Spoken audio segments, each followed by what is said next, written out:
नमस्कार दोस्तों, स्वागत है आपका आज के मुख्य समाचारों में। दोस्तों यहां पर आपको देखने को मिलेंगी सुबह से लेकर शाम तक की तमाम बड़ी खबरें, मुख्य समाचार, ब्रेकिंग न्यूज अपडेट्स के रूप में। तो दोस्तों आप सभी लोगों से रिक्वेस्ट है इस वीडियो को ज़्यादा से ज़्यादा लाइक और शेयर करें। तो दोस्तों सीधे चलते हैं आज की पहली बड़ी खबर की ओर। किसान नेताओं का सरकार को अल्टीमेटम, पहले कानून वापस लो फिर करेंगे बात। जी हां दोस्तों, केंद्र सरकार के 3 मंत्रियों की साझा प्रेस कॉन्फ्रेंस के कुछ ही मिनटों बाद भारतीय किसान यूनियन बीकेयू के राष्ट्रीय प्रवक्ता राकेश टिकैत ने आरोप लगाया कि केंद्र सरकार बिल पर बात न करके सिर्फ योजनाओं पर काम कर रही है। किसान कानून में जो संशोधन चाहते हैं उन्हें करने के लिए सरकार तैयार नहीं है, इसलिए कानून रद्द करने की मांग पर किसान अड़े हुए हैं। टिकैत ने कहा कि सरकार बातचीत में मसला हल करने की बात करती है, लेकिन एमएसपी की बात करने पर चुप्पी साध लेती है। लेकिन किसान भी कानून को रद्द करवाने का मन बनाकर आए हैं। हमारा साफ कहना है कि बिल वापसी, हमने सरकार से कहा था कि एमएसपी पर कानून बनाओ, लेकिन वो लिखित में देने की बात करके आंदोलन को खत्म करवाने की कोशिश कर रहे हैं, कानून नहीं बना रहे हैं। अगर सरकार का एजेंडा सही है तो कानून बनाने में क्या परेशानी है। अब सरकार और किसानों के बीच वार्ता को लेकर बनाई गई कोऑर्डिनेशन कमेटी ही डिसाइड करेगी कि आगे बैठक होगी या नहीं, और अगर होगी तो वो कहां की जाएगी। इसके बाद दोस्तों अगली बड़ी खबर, सरकार ने किसानों से की प्रस्ताव मानने की अपील। कृषि मंत्री बोले खुले दिमाग से चर्चा के लिए रहें तैयार। जी हां दोस्तों, दिल्ली की सरहदों पर किसानों की नाराजगी जारी है। इसी बीच केंद्रीय मंत्री नरेंद्र सिंह तोमर, जो कि कृषि मंत्री भी है, उन्होंने प्रेस कॉन्फ्रेंस की। उन्होंने साफ किया कि सरकार किसानों के साथ खुले दिमाग से चर्चा करने के लिए तैयार है। तोमर ने कहा कि हम किसानों से उन प्रावधानों पर बात करने के लिए तैयार हैं जिन पर उन्हें आपत्ति है। किसी भी समय किसान चर्चा करने के लिए आगे आएं। बीते 2 सप्ताह से नए कृषि कानूनों के खिलाफ प्रदर्शन कर रहे किसानों ने बुधवार को सरकार के प्रस्ताव को ठुकरा दिया था। कृषि मंत्री नरेंद्र सिंह तोमर ने कहा कि सरकार किसानों को मंडी की बेड़ियों से आजाद कराना चाहती थी, ताकि वे मंडी के बाहर अपना प्रोडक्ट कहीं भी और किसी को भी अपनी खुद की कीमत पर बेच सकें। किसानों के प्रस्ताव ठुकराए जाने को लेकर उन्होंने कहा कि हमने किसानों को प्रस्ताव भेजा था, वे कानूनों को निरस्त कराना चाहते थे। तोमर ने कहा कि हम यह कहना चाहते हैं कि सरकार उन प्रावधानों पर खुले दिमाग से चर्चा करना चाहती है जिन पर किसानों को आपत्ति है। कृषि मंत्री ने यह साफ किया है कि कानून एपीएमसी या एमएसपी को प्रभावित नहीं करेंगे। इसके बाद दोस्तों अगली बड़ी खबर, पश्चिम बंगाल दौरे पर बीजेपी अध्यक्ष जेपी नड्डा के काफिले पर हुआ पथराव, बाल बाल बचे कैलाश विजयवर्गीय। जी हां दोस्तों, भारतीय जनता पार्टी के राष्ट्रीय अध्यक्ष जेपी नड्डा के काफिले पर गुरुवार को पश्चिम बंगाल में प्रदर्शनकारियों ने पथराव किया और सड़क को ब्लॉक करने की कोशिश की। दोस्तों आपकी जानकारी के लिए बता दें, जेपी नड्डा अपने पश्चिम बंगाल के 2 दिवसीय दौरे के दूसरे दिन डायमंड हार्बर जा रहे थे। इस दौरान रास्ते में उनकी गाड़ी पर टीएमसी कार्यकर्ताओं ने पथराव किया। प्रदर्शनकारियों ने 24 परगना जिले में डायमंड हार्बर के पास जेपी नड्डा के काफिले पर पथराव कर दिया। इस दौरान काफिले में शामिल भाजपा महासचिव कैलाश विजयवर्गीय की गाड़ी का शीशा भी टूट गया। बीजेपी बंगाल ने वीडियो शेयर करते हुए इसे कायरतापूर्ण कृत्य करार दिया है। इसके बाद दोस्तों अगली बड़ी खबर, संजय राउत ने केंद्र सरकार पर साधा निशाना, कहा फार्मर्स प्रोटेस्ट के पीछे चाइना और पाकिस्तान का हाथ है तो तुरंत करवाएं सर्जिकल स्ट्राइक। जी हां दोस्तों, शिवसेना के वरिष्ठ नेता और राज्यसभा सांसद संजय राउत ने किसान आंदोलन को लेकर केंद्र सरकार पर निशाना साधा है। संजय राउत ने कहा कि अगर किसी केंद्रीय मंत्री के पास ऐसी जानकारी है कि किसानों के आंदोलन के पीछे चीन या पाकिस्तान का हाथ है तो रक्षा मंत्री को तुरंत चीन और पाकिस्तान पर सर्जिकल स्ट्राइक करवा देनी चाहिए। राष्ट्रपति, प्रधानमंत्री, गृह मंत्री और सेना प्रमुखों को इस मुद्दे पर गंभीरता से चर्चा करनी चाहिए। दोस्तों आपकी जानकारी के लिए बता दें, इससे पहले केंद्रीय मंत्री राव साहेब दानवे ने महाराष्ट्र के औरंगाबाद में कहा था कि यह आंदोलन किसानों का नहीं है, इसके पीछे चीन और पाकिस्तान का हाथ है। दोस्तों आपकी जानकारी के लिए बता दें, राव दानवे बीजेपी के एक मंत्री हैं। इसके बाद दोस्तों अगली बड़ी खबर, भाजपा नेताओं पर पथराव पर ममता बनर्जी बोली नड्डा फड्डा नौटंकियां करवाते हैं। भाजपा अध्यक्ष ने कहा कि ये बंगाल नहीं, ममता के संस्कार है। जी हां दोस्तों, पश्चिम बंगाल दौरे पर गए भाजपा के राष्ट्रीय अध्यक्ष जेपी नड्डा के काफिले पर तृणमूल समर्थकों ने पथराव कर दिया। इसके बाद राज्य की मुख्यमंत्री ममता बनर्जी ने तंज कसते हुए कहा कि यहाँ कभी गृह मंत्री होते हैं तो कभी चड्डा, नड्डा, फड्डा और भड्डा। जब उन्हें ऑडियंस नहीं मिलती तो वे अपने कार्यकर्ताओं से ऐसी नौटंकियां करवाते हैं। ममता के बयान पर पलटवार करते हुए नड्डा ने कहा कि मुझे बताया गया है कि उन्होंने मेरे बारे में बहुत सारी संज्ञाएं दी है। यह उनके संस्कारों के बारे में बताता है। यह बंगाल का कल्चर नहीं है। उन्होंने कहा कि हमारे प्रधानमंत्री कहते हैं कि बंगाल की भाषा सुंदर है, बंगाल की संस्कृति सबसे सुंदर है। ममता जी जिस शब्दावली का प्रयोग करती है वह बताता है कि उन्होंने बंगाल को समझा ही नहीं है। बंगाल हम सभी का है। इसके बाद दोस्तों अगली बड़ी खबर, महंगे पेट्रोल के खिलाफ अपनी ही सरकार पर भड़के सुब्रमण्यम स्वामी, कहा 90 नहीं 40 रुपए प्रति लीटर होना चाहिए रेट। जी हां दोस्तों, पेट्रोल डीजल की कीमतें शायद अब मुद्दा नहीं रह गई है। कई शहरों में पेट्रोल डीजल के दाम 80 रुपए के पार हैं तो डीजल 90 रुपए के पार है, जिसकी वजह से महंगाई भी बढ़ रही है। अब इसे लेकर बीजेपी के दिग्गज नेता सुब्रमण्यम स्वामी ने अपनी ही सरकार के खिलाफ मोर्चा खोल दिया है। सुब्रमण्यम स्वामी ने पेट्रोल की बढ़ती कीमतों को लेकर एक ट्वीट किया, जिसमें उन्होंने लिखा कि पेट्रोल के दाम 90 रुपए प्रति लीटर पहुंचना भारत सरकार की ओर से देशवासियों का आश्चर्यजनक शोषण है। रिफाइनरी में पेट्रोल के दाम 30 रुपए प्रति लीटर होते हैं। इसके बाद भी तरह तरह के टैक्स और पेट्रोल पंप कमीशन मिलाकर इसमें 60 रुपए तक की बढ़ोतरी होती है। मेरी नजर में पेट्रोल को अधिकतम 40 रुपए प्रति लीटर के हिसाब से बेचा जाना चाहिए। दोस्तों आपकी जानकारी के लिए बता दें कि 20 नवंबर के बाद से पेट्रोल की कीमतों में लगातार बढ़ोतरी हो रही है और मुंबई में अब यह रेट 90 रुपए प्रति लीटर के पार पहुंच गया है। इसके बाद दोस्तों अगली बड़ी खबर, आम आदमी पार्टी का आरोप, भाजपा के गुंडों ने मनोज सिसोदिया के आवास पर किया हमला। जी हां दोस्तों, आम आदमी पार्टी ने गुरुवार को आरोप लगाया कि दिल्ली के उप मुख्यमंत्री मनीष सिसोदिया के आवास पर भाजपा के गुंडों ने हमला किया है।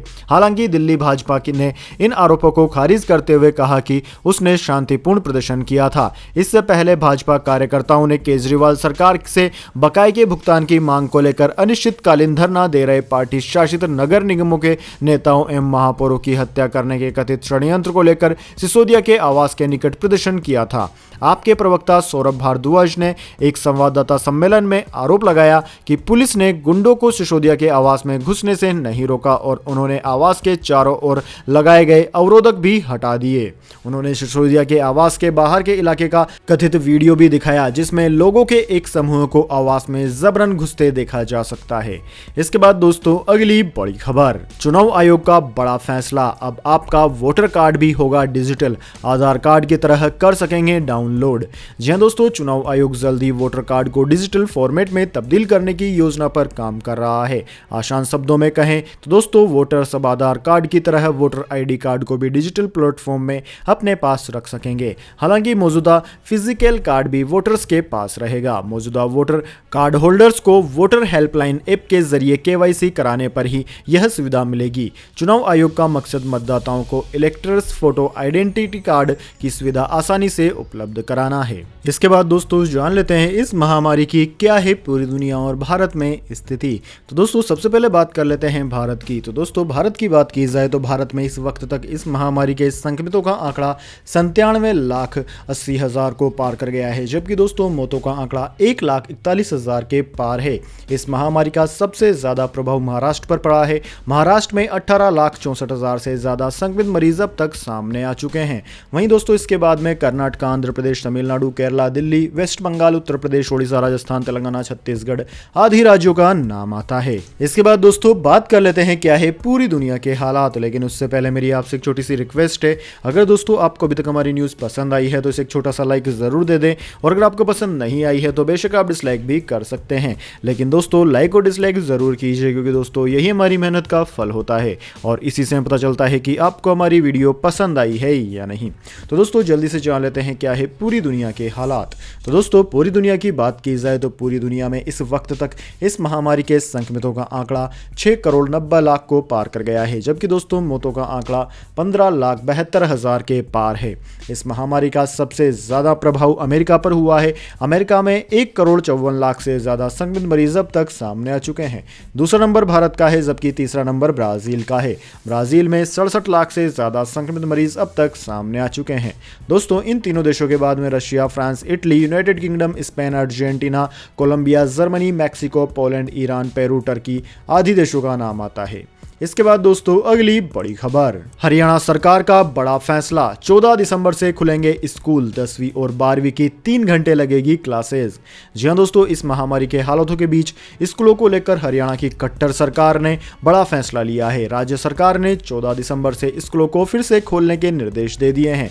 फिलहाल सरकार ने सिर्फ 10वीं और 12वीं के बच्चों को स्कूल बुलाने का फैसला लिया है। इसके साथ ही कक्षा 9वीं और 11वीं के बच्चे भी क्लासेस लेंगे। बाकी कक्षाओं के लिए फिलहाल फैसला नहीं लिया गया है। दोस्तों, स्कूल खोलने का निर्देश निदेशालय स्कूल शिक्षा की ओर से जारी किया गया है। सरकार द्वारा जारी निर्देश के मुताबिक इस महामारी गाइडलाइन का पालन करते हुए सूबे में सरकारी और निजी स्कूल 14 दिसंबर से 10वीं और 12वीं की कक्षाओं के छात्रों के लिए खोले जाएंगे। 10वीं और 12वीं के छात्रों की 3 घंटे रोज क्लास लगेगी। 21 दिसंबर को कक्षा 9वीं और 11वीं के छात्राओं के लिए भी क्लासें शुरू हो जाएंगी। इसके बाद दोस्तों अगली बड़ी खबर, इंडिगो ने फर्जी नौकरियों के लिए किया अलर्ट, कहा इस तरह पैसा मांगने वाले लोगों से रहें सावधान। जी हां दोस्तों, इंडिगो ने नौकरी के लिए आवेदन करने वाले लोगों को सावधान किया है। कंपनी ने कहा है कि जो भी लोग एयरलाइन में जॉब करना चाहते हैं वह किसी भी फर्जी नौकरी के झांसे में न आए। कंपनी ने कहा कि कुछ लोग हमारे ब्रांड का और हमारे कुछ अधिकारियों के नाम का गलत उपयोग कर रहे हैं। ऐसे लोग कैंडिडेट से रुपए लेकर नौकरी दिलाने की बात कर रहे हैं, तो कोई भी फर्जी नौकरी के चक्कर में न आए। कंपनी ने ट्वीट कर इस बारे में जानकारी दी है। दरअसल दोस्तों, इंडिगो ने ट्विटर पर ट्वीट भी किया है कि कंपनी ने ट्वीट पर लिखा कि हमारे कर्मचारियों और अधिकारियों के नाम का गलत इस्तेमाल करते हुए कुछ लोग कंपनी में नौकरी दिलवाने के बदले पैसों की मांग कर रहे हैं। ऐसे लोगों से सावधान रहें और इस तरह से के किसी भी फेक ऑफर में न फंसें। इसके बाद दोस्तों अगली बड़ी खबर, दिल्ली और काठमांडू के बीच फिर शुरू हुई हवाई सेवा, टूरिस्ट वीजा वालों को इजाजत नहीं। जी हां दोस्तों, भारत और नेपाल सरकार ने हवाई सेवा फिर से शुरू करने का फैसला किया है। एयर ट्रांसपोर्ट बबल सिस्टम के तहत दिल्ली और काठमांडू के बीच उड़ान सेवा शुरू होगी। काठमांडू में भारतीय दूतावास के हवाले से मिली जानकारी के मुताबिक एयर इंडिया और नेपाल एयरलाइंस इन उड़ानों को शुरू करेगी। एयर बबल व्यवस्था के तहत यात्रा से 72 घंटे पहले RT-PCR जांच की रिपोर्ट समेत स्वास्थ्य संबंधी उन सभी दिशा निर्देशों पर अमल किया जाएगा जिनका पालन अभी अन्य देशों के साथ किया जा रहा है। सूत्रों के अनुसार प्रारंभ में यह सेवा दिल्ली और काठमांडू के बीच प्रत्येक तरफ से एक उड़ान के परिचालन से शुरू होगी। यह सेवा भारत और नेपाल के नागरिकों समेत उन के लिए शुरू होगी जिनके पास वैध भारतीय वीजा है। इसके बाद दोस्तों अगली बड़ी खबर, हिंदू और ईसाई लड़कियों को चीन ले जाकर बेच रहा है पाकिस्तान, बताया जाता है दासी। जी हां दोस्तों, पाकिस्तान में अल्पसंख्यकों पर हो रहे जुल्म किसी से छुपे नहीं है। खासकर अल्पसंख्यक समाज से आने वाली लड़कियों को अक्सर किडनैप कर उनका धर्म बदलकर जबरदस्ती निकाह कर दिया जाता है। अब सामने आया है कि पाकिस्तान में हिंदू और ईसाई लड़कियों को चीन में दासी बताकर बेचने का एक पूरा रैकेट काम कर रहा है। इस रैकेट में पाकिस्तान सरकार, सेना और खुफिया एजेंसी ISI भी शामिल है। US एडमिनिस्ट्रेशन में रिलीजियस फ्रीडम डिपार्टमेंट के senior officer Samuel brown back ने इस रैकेट के बारे में अपनी नई रिपोर्ट में खुलासा किया है। अमेरिकी डिप्लोमेट के मुताबिक पाकिस्तान हिंदू और ईसाई लड़कियों को चीन में दासी बताकर उनकी मार्केटिंग करता है। सैमुअल ने पाकिस्तान को लेकर कई बड़े खुलासे किए हैं। इसमें सबसे बड़ा खुलासा यही है कि चीनी नागरिक औरतों को खरीदने के लिए पाकिस्तान आते हैं और उन्हें हिंदू और ईसाई लड़कियां बेच दी जाती है। इसके बाद दोस्तों अगली बड़ी खबर, मौसम समाचार, दिल्ली NCR में अगले 2 दिन में होगी हल्की बारिश, प्रदूषण से मिलेगी राहत। जी हां दोस्तों, अब तक गुनगुनी धूप का आनंद ले रहे दिल्ली NCR के लोगों को अब ठंड में ठिठुरना पड़ सकता है। दरअसल दोस्तों, भारतीय मौसम विज्ञान विभाग यानी कि इंडियन मेट्रोलॉजी डिपार्टमेंट ने भविष्यवाणी की है कि अगले 2 दिनों में दिल्ली और उसके आसपास के शहरों में हल्की बारिश हो सकती है, जिससे तापमान में गिरावट भी संभव है। वहीं दोस्तों, इंडियन मेट्रोलॉजी डिपार्टमेंट के मुताबिक जम्मू कश्मीर, हिमाचल प्रदेश और उत्तराखंड में पश्चिमी विक्षोभ की वजह से ताजा बर्फबारी हुई है। यह विक्षोभ पश्चिम से पूर्व की ओर बढ़ रहा है। इसके चलते अगले 2 दिन में दिल्ली, यूपी, हरियाणा, पंजाब में हल्की बारिश हो सकती है। मौसम विज्ञान विभाग के अनुसार पश्चिमी विक्षोभ के गुजरने के बाद बर्फ से ढके हिमालय से बर्फीली उत्तरी पश्चिमी हवाएं चलेंगी, जिससे निचले मैदानी इलाकों में तापमान में भी तेजी से गिरावट आएंगी। इसके बाद दोस्तों अगली बड़ी खबर, गोल्ड सिल्वर प्राइस टुडे, आज फिर गिरे सोने के दाम, चांदी भी 650 रुपए से ज्यादा हुई सस्ती। जी हां दोस्तों, भारतीय बाजारों में बृहस्पतिवार को सोने की कीमतों में गिरावट दर्ज की गई है। दिल्ली सराफा बाजार में आज सोना 534 रुपए प्रति 10 ग्राम सस्ता हो गया। वहीं दूसरी ओर चांदी की बात की जाए तो चांदी 628 रुपए सस्ती हो गई है। दोस्तों अब 1 किलोग्राम चांदी की कीमत 63,339 रुपए प्रति किलोग्राम रही, जबकि सोने की कीमत 48,652 रुपए प्रति 10 ग्राम पर रही है। इसके अलावा अगर अंतर्राष्ट्रीय स्तर की बात की जाए तो अंतर्राष्ट्रीय स्तर पर सोना $1835 प्रति औंस, जबकि चांदी की बात की जाए तो चांदी $23.84 प्रति औंस पर बंद हुई। इसके बाद दोस्तों अगली बड़ी खबर, फरवरी में इंग्लैंड करेगा इंडिया का दौरा। जी हां दोस्तों, इंग्लैंड अगले साल फरवरी में भारत का दौरा करेगा। इस दौरान टीम इंडिया और इंग्लैंड के बीच 4 टेस्ट मैचों की टेस्ट श्रृंखला, 3 मैचों की वनडे सीरीज और 5 T20 मुकाबले खेले जाएंगे। दोस्तों इंग्लैंड के खिलाफ दिन रात्रि टेस्ट मैच की मेजबानी अहमदाबाद का नवनिर्मित मोटेरा स्टेडियम 24 फरवरी से करेगा, जहां 4 मैचों की टेस्ट श्रृंखला के एक अन्य मैच के अलावा 5 मैचों की T20 अंतर्राष्ट्रीय श्रृंखलाएं भी खेली जाएंगी। दोस्तों भारतीय क्रिकेट कंट्रोल बोर्ड यानी कि BCCI ने बताया है कि फरवरी मार्च 2021 में इंग्लैंड के भारतीय दौरे के लिए रोटेशन नीति के तहत टेस्ट श्रृंखला के 2 अन्य मैचों की मेजबानी चेन्नई को सौंपी गई है, जबकि 3 मैचों की एक दिवसीय श्रृंखला को पुणे में खेला जाएगा।